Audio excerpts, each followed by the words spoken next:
আজি সৰু পথাৰত একদম ৰাতিপুৱাৰ পৰা ইমান ডাঙৰ বৰষুণ, গতিকে বৰষুণ দিলে বুলিও মই এতিয়া স্কুললৈ নোযোৱাকৈ থাকিব নোৱাৰিম, গতিকে মই যাব লাগিব। মই কেনেকৈ যাম এতিয়া মই দেখুৱাম দেই। এতিয়া বৰষুণৰ এই হেৰিবোৰ দেখুৱাই দিছোঁ আৰু আমাৰ গোটেই এইবোৰ পানী ভৰ্তি। এইবোৰ বৰষুণ বুলি ৰ'ব নোৱাৰি, গতিকে দিয়ক হেলমেট।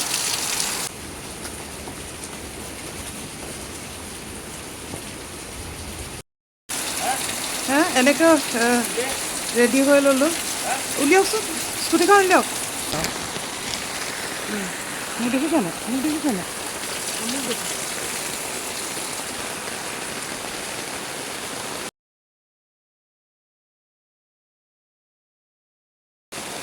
যাব লাগিব আৰু ভিডিঅ' কৰিছিলে এইফালে দেখক পানী দেখক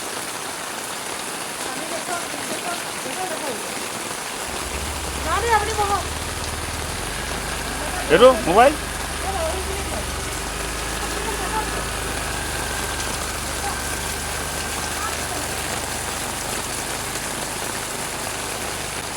আজি যি ধাৰাসাৰ বৰষুণ দিলে, আচলতে স্কুলটো নগ'লে নহ'বই, কাৰণ আমাৰ 9-10ৰ আজিৰ পৰা পৰীক্ষা আৰম্ভ হৈছে।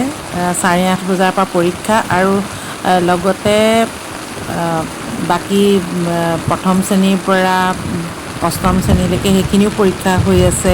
গতিকে ছাত্ৰ ছাত্ৰীসকলো আহিবই, গতিকে যিমান যি বৰষুণ হ'লেও আমি যাবই লাগিব। গৈছোঁ আৰু চাওকচোন ভিডিঅ'টো কৰোঁতে এজনে বাৰু এনেকৈ মোবাইলটো ধৰি লৈ গ'ল, ভালেই পালোঁ।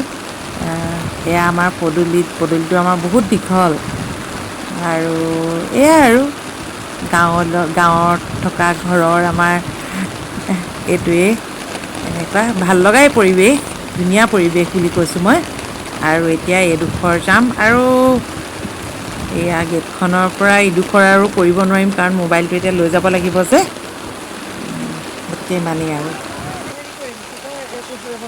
এতিয়া মই হৈ গ'ল আৰু এনেকৈ যাওঁ। মই কিমান বৰষুণত এইটো অফ কৰি দিয়কচোন, অফ কৰি দিয়ক আৰু এনেকৈ যাওঁ। পালোহি, গোটেই কিন্তু অৱস্থা নাই চাওকচোন, এই কাপোৰ কানি অৱস্থা একদম কাহিল। তাৰপৰা দেখিছোঁ স্কুলত আহি একদম ল'ৰা ছোৱালীও পূৰা আহিছে, মই দেখুৱাইছোঁ।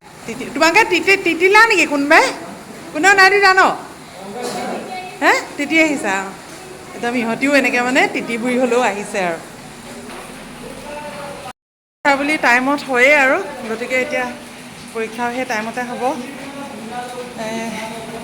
কিন্তু ময়ো একদম যেনেকুৱা ধৰণৰ তিতি বুৰি আহিছোঁ, কিন্তু মোতকৈও দূৰৰ পৰা আহিছে। মোক পৰীক্ষা যে আছে, পৰীক্ষাত আহিবই লাগিব ন?